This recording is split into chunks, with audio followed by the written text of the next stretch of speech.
Raditu billahi rabban wa bil Islam dinan wa bi Muhammadin wa rasulan. Rabbi zidni ilman warzuqni fahma. Rabbi shrah li sadri wa yassir li amri wahlul 'uqdatam min lisani yafqahu qawli. A'udzu billahi minasyaitonir rajim. Bismillahirrahmanirrahim.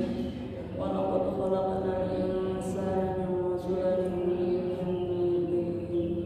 Tsumma ja'alnahu nutfatan fi qararin makin. Tsumma khalaqnal nutfata 'alaqatan fa khalaqnal 'alaqata mudghah. Wa khalaqnal 'alaqata mudghatan fa khalaqnal mudghata 'idhaman وكسونا العظام لحما ثم أنشأناه خلقا آخر فتبارك الله أحسن الخالقين. صدق الله العظيم. Alhamdulillah, marilah kita panjatkan syukur kita kehadirat Allah Subhanahu wa taala. Bahwasanya di pagi yang cerah ini, alhamdulillah kita masih banyak diberi nikmat yang kadang-kadang kita lupa nih. Begitu besarnya nikmat sehat sehingga kita pada pagi hari ini bisa bersilaturahim untuk mengkaji ilmu bersama, untuk belajar bersama. Dan dengan sehat tentunya kita banyak bisa melakukan sesuatu yang kita inginkan. Ya, alhamdulillah. Salawat serta salam kita sampaikan kepada junjungan Nabi besar Muhammad SAW, yang dengan bacaan sholawat tersebut di yaumul qiyamah dengan izin Allah tentunya kita akan mendapatkan syafaat dari Rasulullah SAW. Amin. Pada pagi hari ini kita akan mengkaji terkait dengan tahap-tahap tugas perkembangan manusia. Seperti tadi di surat Al-Mu'minun ayat 12 sampai 14, yang artinya, dan sungguh kami telah menciptakan manusia dari saripati berasal dari tanah. Kemudian kami menjadikannya air mani yang disimpan dalam tempat yang kokoh, yaitu rahim. Kemudian air mani itu kami jadikan suatu yang melekat. Lalu suatu yang melekat tersebut kami jadikan segumpal daging, dan segumpal daging itu lalu kami jadikan tulang belulang. Lalu tulang belulang itu kami bungkus dengan daging. Kemudian kami menjadikannya makhluk yang berbentuk lain. Maha suci Allah, pencipta yang paling baik. Shadaqallahul adzim. Jadi itu proses kejadian kita nih, kejadian manusia yang kita tidak lupa tentunya bahwa kita berasal dari tanah. Sebenarnya asal kita dari mani yang tentu saja itu suatu yang kalau kita lihat menjijikkan, ya, itulah asal usul kita. Kemudian Allah menciptakan kita seperti sekarang ini. Kemudian pada tahapan ini seperti saya katakan tadi bahwa terkait dengan tahap-tahap tugas perkembangan. Tentunya dari sebelum kita lahir, kemudian sampai dengan dewasa, sampai dengan tua, kita tentu ada tugas perkembangan dari manusia tersebut, yang tentunya kita selaku orang tua juga bisa mengantarkan generasi kita untuk menjadi dewasa.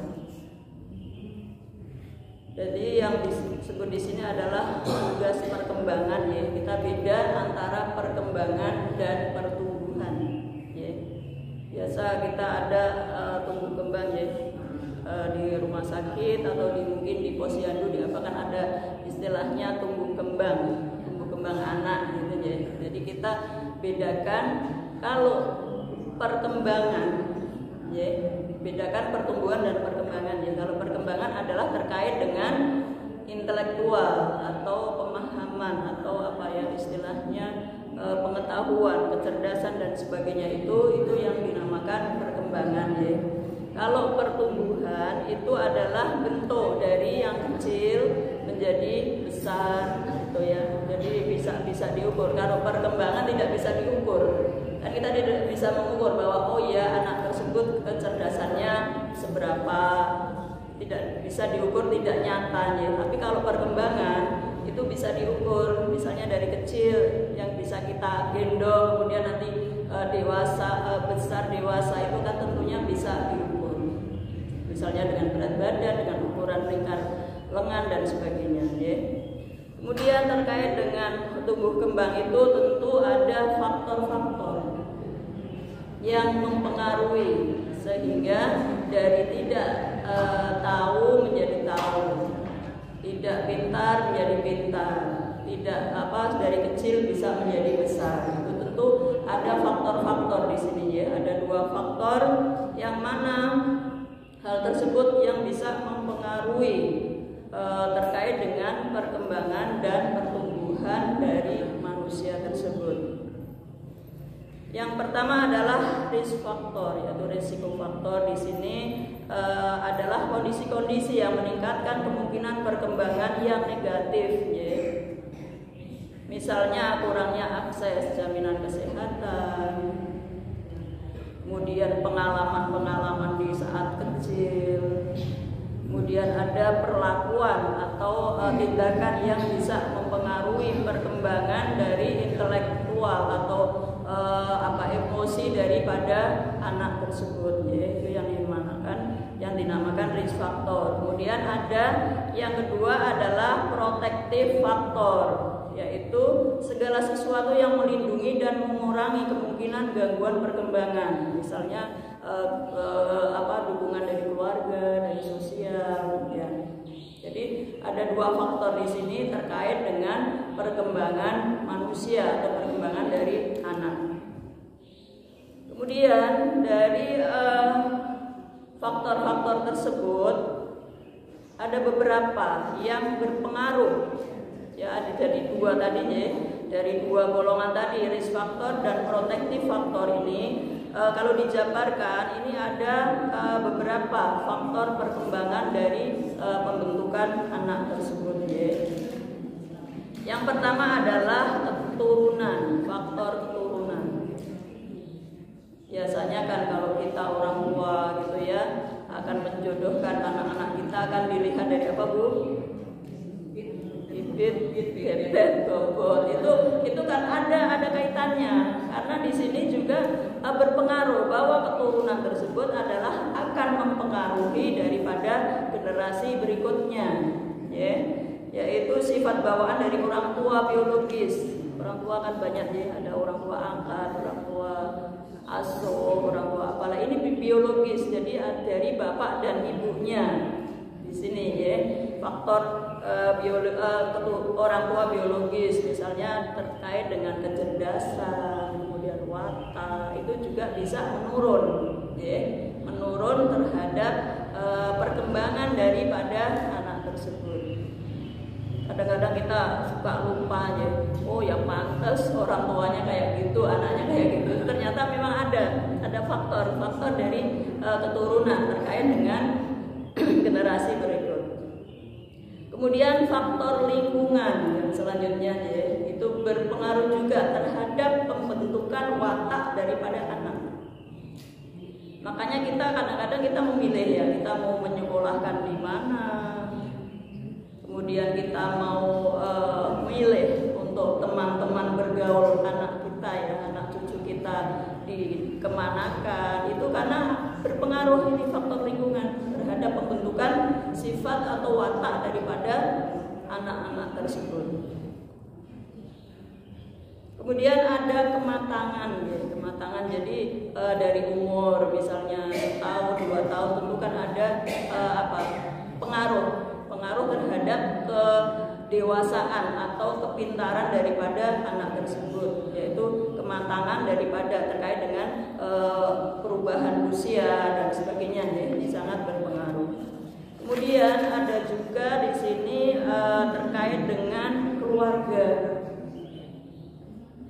Keluarga kita juga sangat berperan ya terhadap pembentukan daripada watak atau sifat daripada anak-anak kita, yaitu kita dari keluarga ini kan bagaimana cara mendidik, kemudian bagaimana cara memperlakukan anak tersebut, bagaimana kita bisa memperlakukan anak tersebut ya. Jadi kita bisa amati misalnya dari keluarga yang katakanlah, mohon maaf nih Kak, misalnya keluarga yang broken ya, itu kan dari anak ke bawah, nanti di saat dewasa anak tersebut itu akan kebawa dari sifat-sifat tersebut. Misalnya kalau di keluarga dia diperlakukan tidak enak, dia kadang-kadang dia ada sifat atau yang dibawa daripada anak tersebut ingin membalas atau memperlakukan hal yang sama kepada orang lain ketika dia diperlakukan saat di keluarga tersebut. Jadi kadang-kadang kita tidak dibenarkan ya membedakan anak. Kadang-kadang kita kan enggak seperti kakakmu kayak gini. Sebaiknya jangan dilakukan ya. Karena dia akan kebawa diperlakukan tidak pas. Karena saya dibandingkan dengan orang lain. Jadi sebaiknya dalam keluarga kita samakan dalam memperlakukan terhadap anak-anak tersebut. Jangan sampai kita terucap atau berucap untuk membedakan di keluarga. Jadi samakan bahwa dia posisi sebagai anak, sebagai cucu dan sebagainya, jangan dibeda-bedakan. Kadang-kadang kita kebawa, ini anak dari misalnya cucu kita ya, orang tuanya kayak gini, kemudian kita perlakukan beda. Sebaiknya jangan untuk perlakuan terhadap anak. Nanti dia akan kebawa sifatnya dan akan tentu saja dengan sifat kalau tidak didasari dengan hal-hal yang pengetahuan yang kuat atau pemahaman atau dari nurani yang kuat, dia akan memperlakukan hal yang sama kepada orang lain. Kemudian juga yang sangat berpengaruh juga terkait dengan sosial dan ekonomi. Mau tidak mau ini tentu akan berpengaruh terhadap perkembangan daripada anak. Misalnya saja ini memang banyak terjadi ya. Misalnya di sekolah, kadang-kadang tanpa sepengetahuan kita, anak-anak kita atau cucu-cucu kita itu akan ada geng-geng kecil di sekolahan.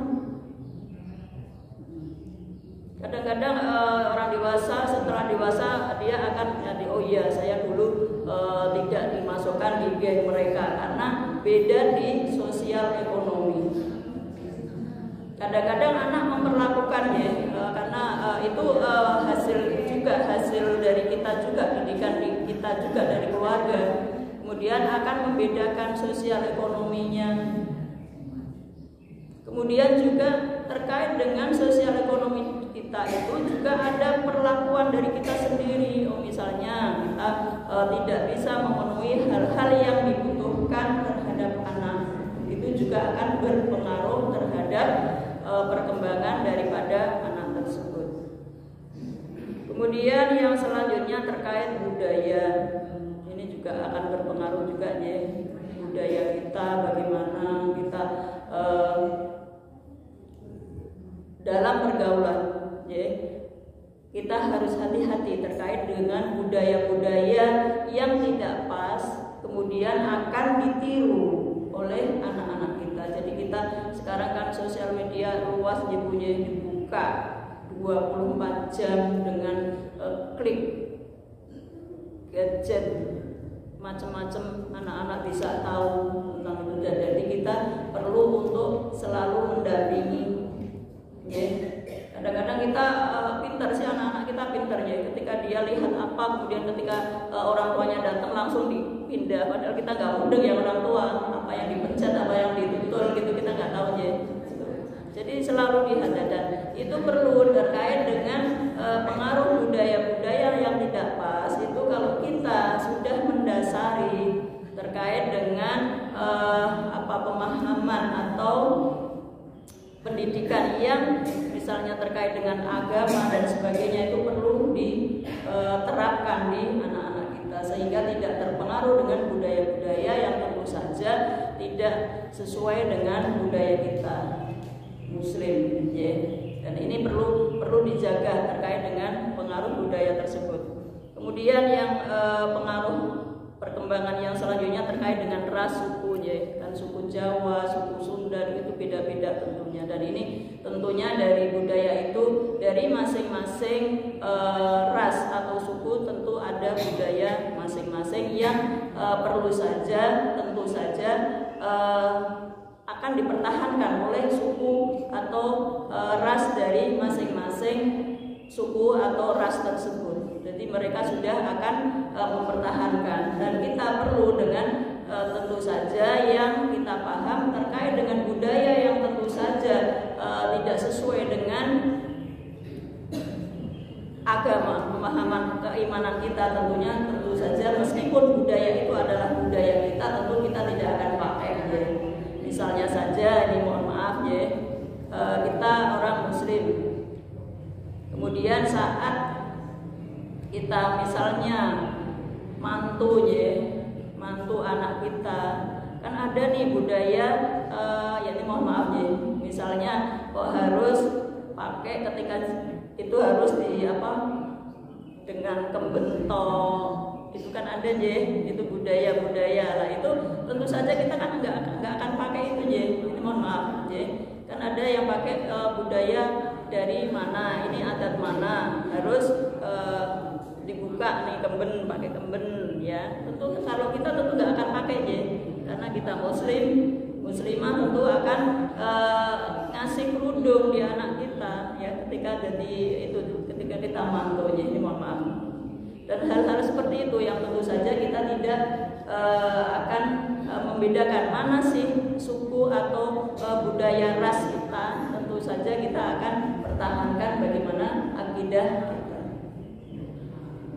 Kemudian lanjut juga terkait dengan tahap perkembangan manusia. Tahapnya di sini dibagi menjadi 3 golongan, yaitu periode anak, periode remaja, dan periode dewasa. Periode anak ini akan terbentuk sebelum anak tersebut lahir.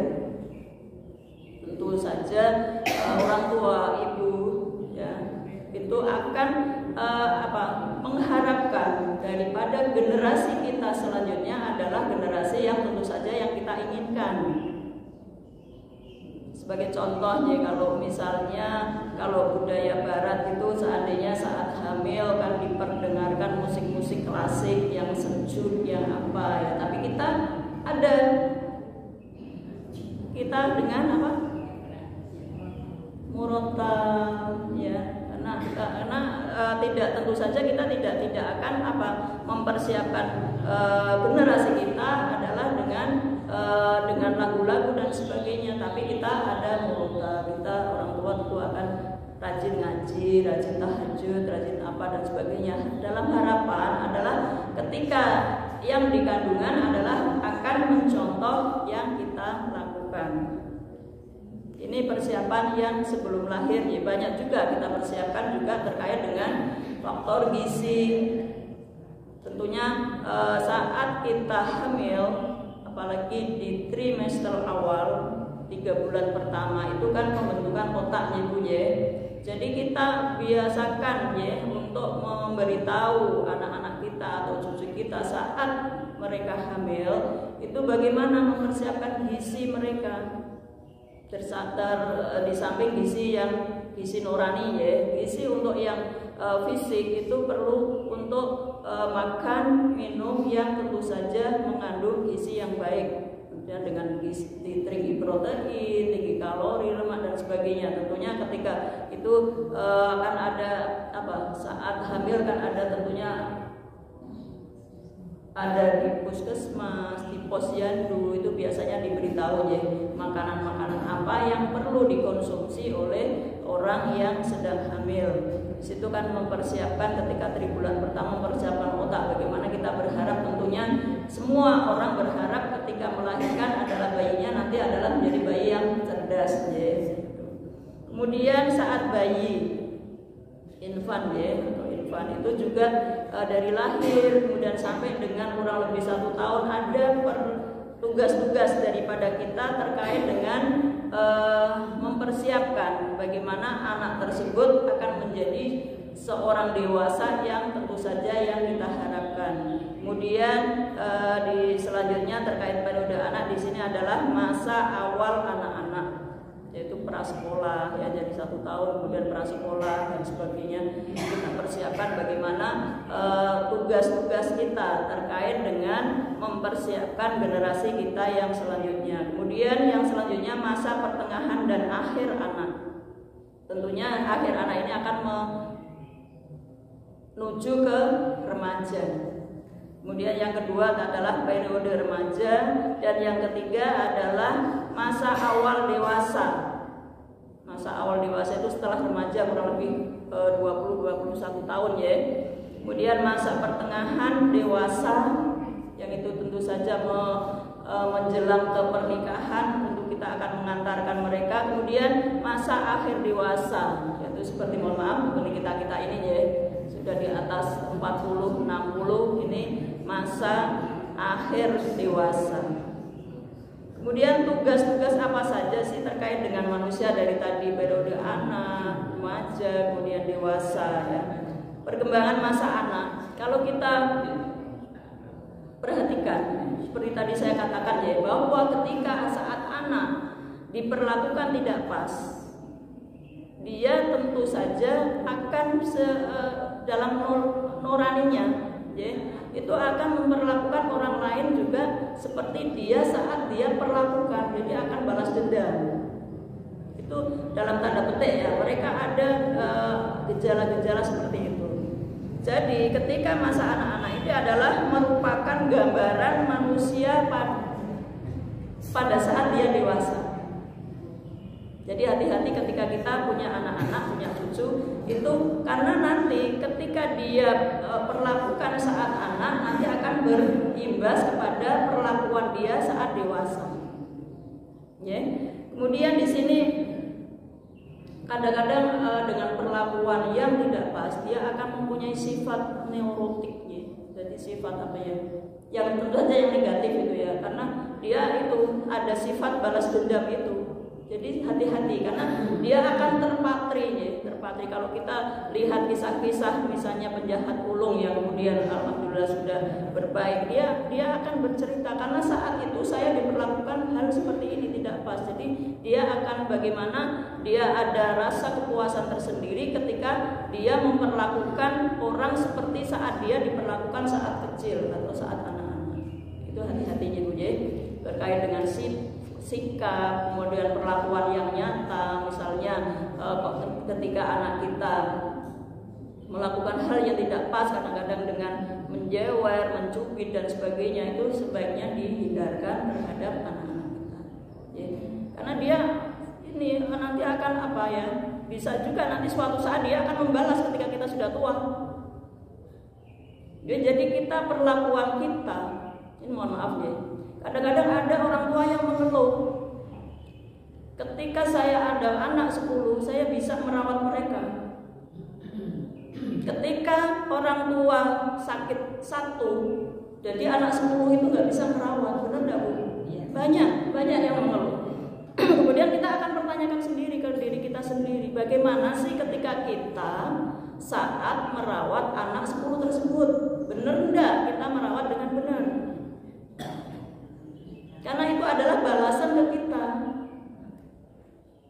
Kadang-kadang ini mohon maaf ya, dengan kebutuhan ketika orang sudah melahirkan 40 hari sudah tinggal ya, kemudian dia nanti dari subuh sampai dengan maghrib nyari nafkah, kemudian anak dititipkan ke orang. Padahal orang tua tersebut niatnya baik, akan mencarikan nafkah terhadap anak, tapi anaknya nanti akan berlaku terhadap kita kayak gitu Bu. Ya, aku saat kecil aja ditinggal, ngapain saya merawat itu? Jadi kebutuhan anak tidak sekedar uang. Biasanya kan udah dikasih anak 10 dikasih jajan satu kasih uang saja untuk jajan mereka. Ini mohon maaf ya, ketika saya kan tidak dari sini ya Bu ya, saya dari mesti merantau di sini gitu. Saat itu saya heran gitu ya, ketika itu anaknya kalau uangnya pagi-pagi banyak-banyak banget. Gitu ya.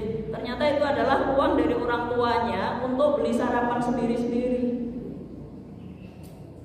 Dan ini perlakuan ini tentu tentu saja tidak pas Bu. Meskipun kita banting tulang untuk anak, tapi ketika kita memperlakukan anak seperti itu, nanti imbasnya ke kita sendiri. Ketika kita tua sudah tidak bisa apa-apa, nanti tahu-tahu nanti anaknya kasih aja kita uang, padahal kita sudah nggak bisa gerak kemana-mana. Ya. Jadi perlakukan anak seperti harapan kita. Ketika kita sudah tua, sudah tidak bisa apa-apa, kemudian anak akan membalas ke kita. Banyak orang yang tua yang mengeluh, anakku kayak gini, tidak bisa, saya harus kayak gini dan sebagainya. Kadang-kadang orang tua ketika misalnya ini aja masalah kecil kan biasanya dalam keluarga kan ada ritual untuk makan bersama. Ada yang makan sendiri-sendiri ya.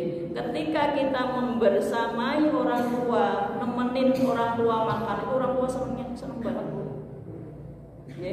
Ketika kita makan sendiri, saya kan sudah 60-an ya, 60 tahun, ketika saya akan merasakan, aku kok makan sendiri sih, anakku kok makan sendiri ya, kayak anak kos saja gitu ya. Itu jadi kita perlakukan ketika kita bagaimana hal kecil, makan bersama itu sangat penting untuk kita lakukan dalam keluarga.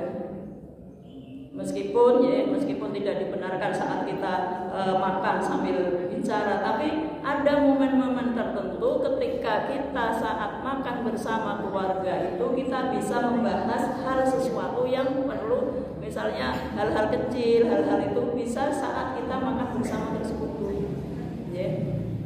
Jadi saya katakan lagi, ketika kita berharap bahwa anak-anak kita kemudian kita berharap untuk bisa merawat kita saat kita tua ya, itu gambarannya harapannya adalah kita memperlakukan terhadap anak tersebut adalah bagaimana kita kebutuhan, tidak sekedar kebutuhan materi, tapi kebutuhan psikologis anak perlu kita penuhi.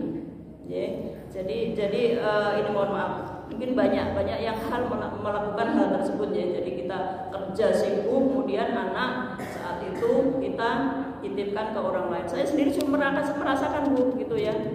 Ketika saya kerja, saya alhamdulillah sudah pernah ya. Saya pagi di rumah sakit, kemudian sorenya saat itu ngajar ya di Akper, saat itu Akper Muhammadiyah. Kemudian saya titipkan, berarti saya ketemu anak itu kan malam Bu. Ada ngajar sampai sore ya, sampai maghrib. Malam anak-anak kan mau tidur, sudah saya nggak bisa ngapa-ngapain ya. Kadang-kadang saya merasa itu sendiri, merasa apa ya, merasa bersalah, merasa apa. Tapi itu karena kadang-kadang ini dalam tanda petik adalah tuntutan macam-macam hal ya yang harus saya lakukan. Kemudian saya sempat mundurkan diri Bu, alasannya apa sih anak loh, sepelein sih anak, jadi kata-kata teman-teman kan gitu, anak kok sepelein ya gitu. Ya ketika anak kecil tak pelok orang lain, kemudian aku didik anak orang lain, memang itu ya kewajiban juga. Tapi kadang-kadang dalam tanda petik kita delima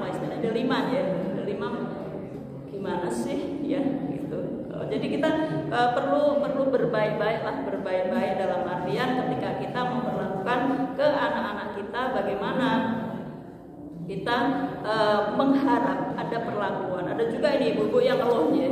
Suatu saat datang nih, mantuku kayak gini. Saya tanggapin ini, oh iya kayak gini. Baru datang seperti ada orang lain bilang, takut nih tadinya tuh ditanya gimana dia memperlakukan mertuanya saat itu gitu ya. Berarti nanti dia akan balas secara qadarullah nanti akan kebalas seperti itu. Jadi ketika kita punya mantu ya perlakukan mantu dengan baik ya. Kemudian sebagai mantu juga memperlakukan mertua dengan baik, karena orang tua adalah sama ya, antara mertua dan orang tua kan sama kewajiban kita. Kadang-kadang orang tua mengeluh nih, anakku laki-laki semua, nanti siapa yang akan merawat? Padahal secara hukum Islam yang bertanggung jawab terhadap mengurus ibunya atau orang tuanya itu adalah seorang anak laki-laki. Tapi kadang-kadang pemahaman kita kebalik. Anakku laki-laki gosok-gosok bakal ya anak laki-laki itu. Jadi seorang anak laki-laki berkewajiban untuk bisa merawat atau istilahnya apa ya, openi itu merawat ya, sampai dengan menafkahi itu adalah kewajiban anak. Jadi ketika ada anak, orang tua yang pinjem uang anak itu salah besar ya, karena harta anak adalah harta orang tua. Pernah ya Bu ya pernah mendengar ya kisah di saat Rasulullah ketika orang tuanya ngeluh anaknya tidak bisa nggak dikasih uang anaknya ya, intinya kan gitu. Jadi Rasulullah mengatakan bahwa ambil semua, itu adalah harta orang tua. Jadi ketika seorang anak, apalagi anak laki-laki, tidak bisa mendidik istrinya untuk berbakti kepada ibunya atau orang tuanya, itu sangat tidak pas ya. Jadi bagaimana didikan kita terhadap anak laki-laki kita itu sebagaimana kita harapan untuk merawat ketika kita masih kecil. Kemudian tugas perkembangan di masa bayi dan prasekolah itu yang pertama adalah toilet training Bu, sangat penting ya ketika anak-anak. Jadi kita jangan kita bangga dulu bahwa kita sekarang ada pampers kita, tapi itu tidak pas kadang-kadang ya. Karena anak-anak ketika kecil harus dididik bagaimana ketika dia buang air. Jadi usahakan ketika anak kecil, nanti kita bisa beritahu pada ibu muda, ketika punya bayi itu jangan senang-senang sudah ada pampers nanti bebas, tidak, tapi perlu dididik anak tersebut. Jadi suatu saat kita bisa kira-kira saat kita kasih minum berapa, jam berapa, kemudian dia akan buang air jam berapa, kita usahakan untuk bisa atur apa namanya itu ya. Itu sangat-sangat penting karena nanti itu akan terjadi kebiasaan terhadap anak tersebut ya. Jadi didikan saat itu kita memperlakukan ketika dia masih belum bisa apa-apa, kita usahakan untuk bisa ditatur ya, ditatur apa catur itu namanya ya. Nah itu nanti dia sudah akan biasa seperti itu. Kemudian setelah dia sudah bisa jalan, kita usahakan untuk kita bangunin untuk bisa buang air, pipis. Nanti kalau enggak nanti sampai tua dia ngawur aja di mana. Jadi ketika ada orang dewasa kemudian di pinggir jalan, itu berarti itu salah orang tuanya saat itu. Jadi tidak pas saat mempelajari ketika dia buang air. Kemudian di masa anak-anak ini juga terkait dengan membedakan jenis kelamin. Nanti suatu saat di perkembangan anak akan terfokus sendiri-sendiri ya. Kemudian anak perempuan sama anak perempuan itu didikan saat sekolah ya. Jangan disamakan Bu, jangan dibaurkan ya. Jadi usahakan, ini mohon maaf Bu guru ya. Jadi ketika kita mendidik anak di TK itu jangan disamakan, jangan dibarengkan cowok dan cewek. Harus kita bedakan. Jadi dia sudah dari awal sudah tahu bahwa ini bukan muhrim gitu ya. Nanti tahu-tahu sampai dewasa dia nganggap aja itu hal biasa gitu ya. Itu perlu, mohon maaf mungkin saya salah terkait ini. Tapi ketika itu saya harus bahwa itu harus dipisah antara cowok dan cewek. Ketika misalnya mengerjakan tugas dan sebagainya, nanti dia akan saat dewasa sudah mahasiswa nanti plak-plak sama itunya. Karena kita tahu bahwa itu bukan muhrim. Jadi kita biasakan misalnya dididik di PAUD dari PAUD ya, jangan dibarengkan antara cowok dan cewek. Harus dipisah, ya. Kemudian ini yang anak-anak kita lanjut saja. Menurut saya ini subuhnya ini juga agak siang jadi. Kemudian di perkembangan sekolah ini kita lanjut saja di tugas perkembangan di dewasa, maunya langsung ke dewasa aja.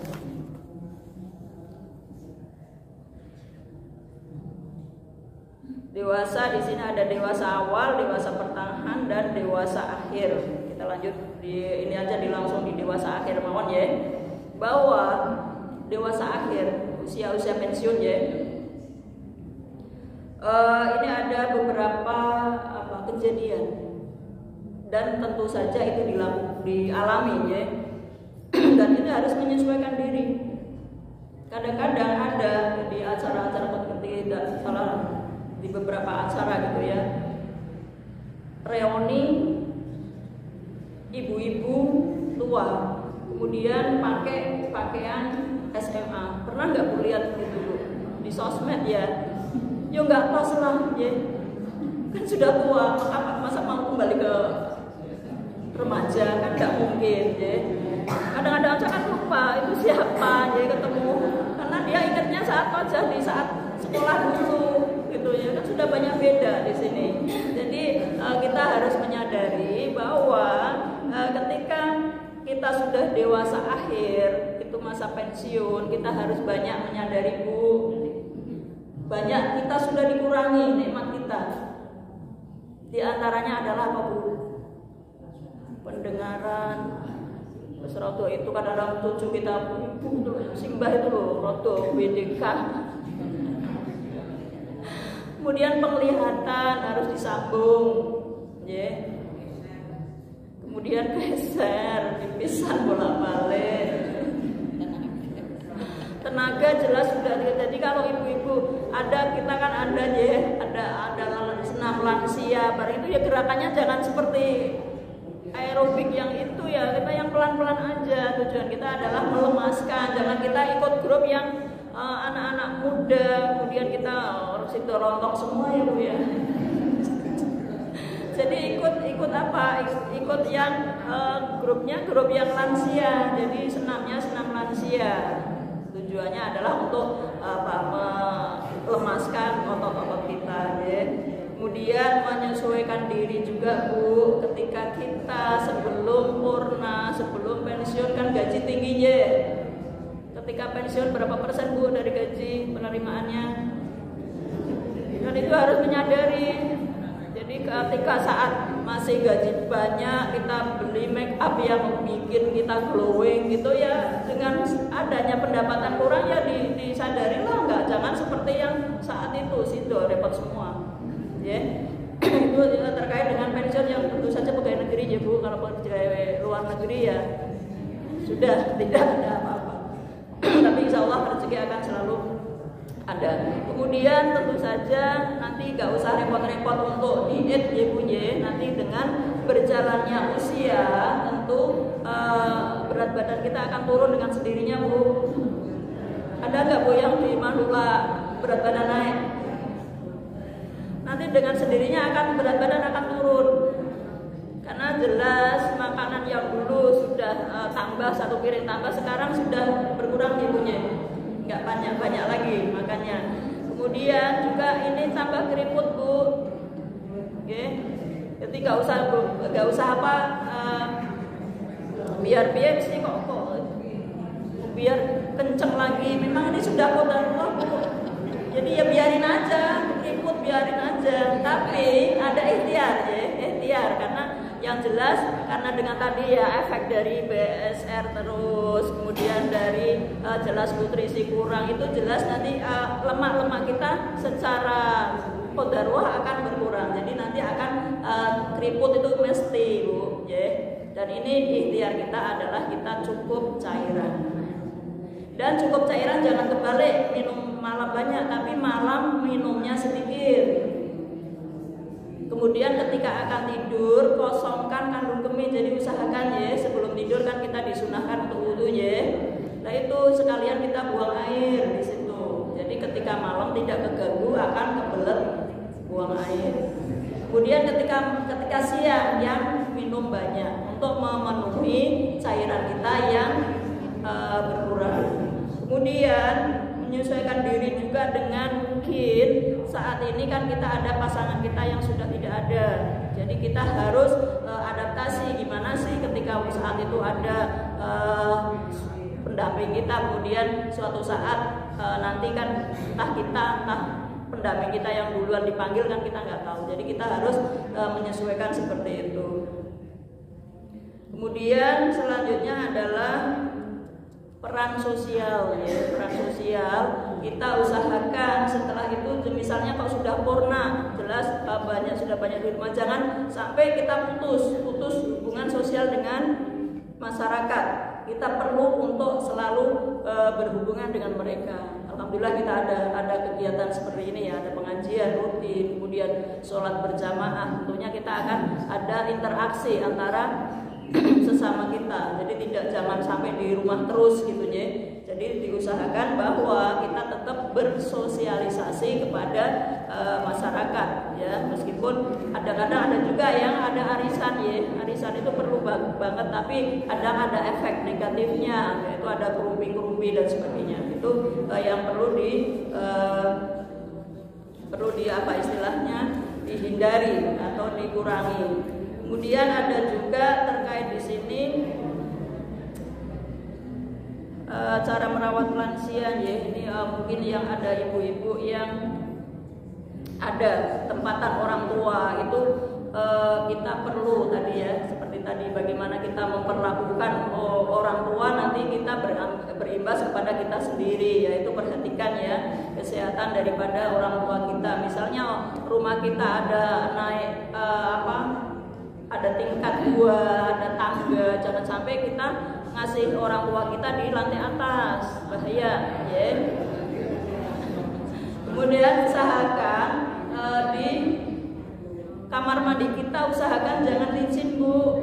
Kadang-kadang ada yang itu ya, ada yang keramiknya keramik licin ya. Itu usahakan untuk selalu disikat, jadi menjaga. Di samping kita sendiri juga ada orang tua di situ ya.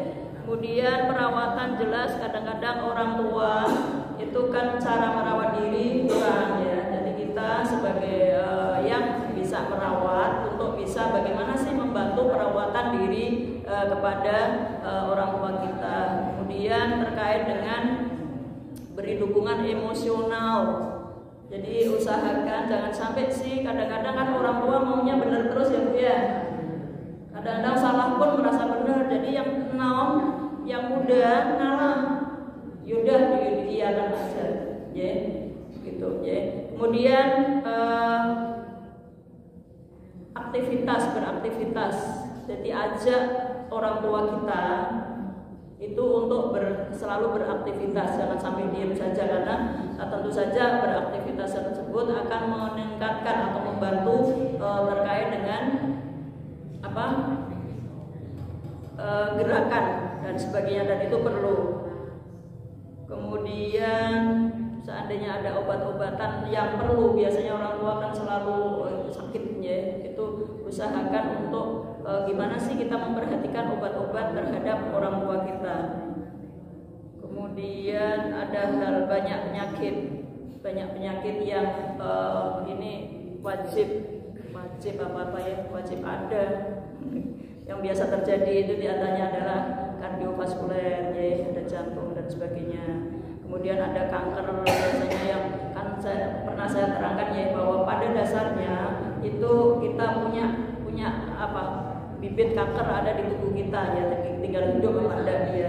Dan itu biasanya saat tua muncul, dan ini perlu disadari. Kemudian juga ada radang sendi, ringkelenyer persendian kita, itu wajib untuk orang tua. Kemudian ada DM, teh manis ya.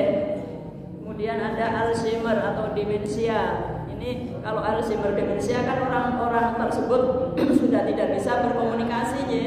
Jadi kita tahu sendirilah bagaimana memperlakukan beliau, bagaimana kita merawat beliau. Kemudian katarak juga bisa dikatakan mayoritas manula adalah ada katarak ya. Bagaimana kita bisa ada operasi dan sebagainya. Kemudian ada penyakit ginjal kronis, itu ditandai dengan adanya gangguan di cairan tubuh. Ada yang bengkak semua sebadan, kemudian ada yang sesek dan sebagainya. Kemudian stroke juga bisa mengenai kepada orang yang manula. Kemudian hipertensi dan osteoporosis. Bedakan antara osteoporosis dengan radang sendi. Penyebabnya biasanya keluhannya hampir sama, tapi penyebabnya adalah beda. Kemudian ada nasihat dari saya tulis tadi pagi itu. Nasihat dari Profesor Dr. Insinyur Haji Sri Banowo, yaitu dokter di Kalimantan Timur sana Bu. Ini ada sedikit nasihat untuk kita. Jika kita ingin merawat jantung, hindari berlebihan garam. Garam diketahui untuk bisa meningkatkan di sini juga berperan juga untuk emosional kita. Kemudian jika ingin merawat hati, hindari makanan yang berlemak. Jadi tahu pindang tetel dikurangi ya Bu ya. Biasanya kita setiap hari harus makan tahu, harus makan pindang tetel. Nanti ditambahi keluban, ditambahi kolak, udah lengkap lah sudah lemaknya ya. Kemudian kalau kita ingin merawat perut, maka hindari makanan yang dingin. Ya. Kalau saya dingin kan enggak ya Bu ya. Dari dulu memang enggak tahan, begitu minum dingin langsung banyak keluhan yang terjadi gitu. Tapi ada juga yang ibu-ibu enggak, kalau enggak minum es enggak srek deh pokoknya gitu ya. Kemudian kalau kita ingin merawat usus, maka ganti junk food dengan banyak sayur.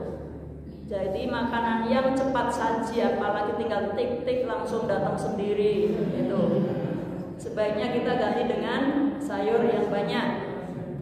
Kemudian kalau kita ingin merawat ginjal, itu minum. Tadi dah saya katakan minum di siang hari yang banyak, tapi malamnya sedikit karena malam juga bisa mengganggu istirahat kita.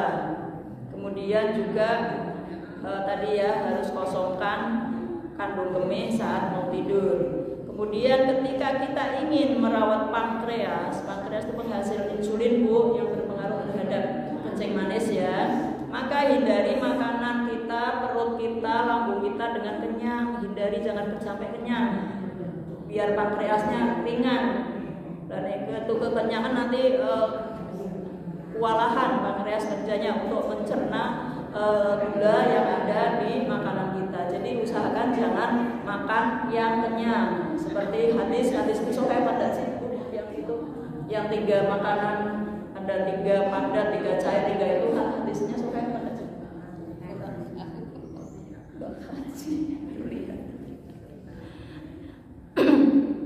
Itu ya. Jadi usahakan makan sepertiga makan padat, sepertiga air, sepertiga dikosongkan gitu. Itu kalau kita ingin pankreas kita sehat untuk menghindari kencing manis. Kemudian ketika ingin merawat otak, maka tidurlah selama 8 jam kurang lebih. Gak usah nonton drakor, gak usah gadgetan sampai malam. Biasanya kalau pegang HP itu gak bisa ngantuk ya Bu.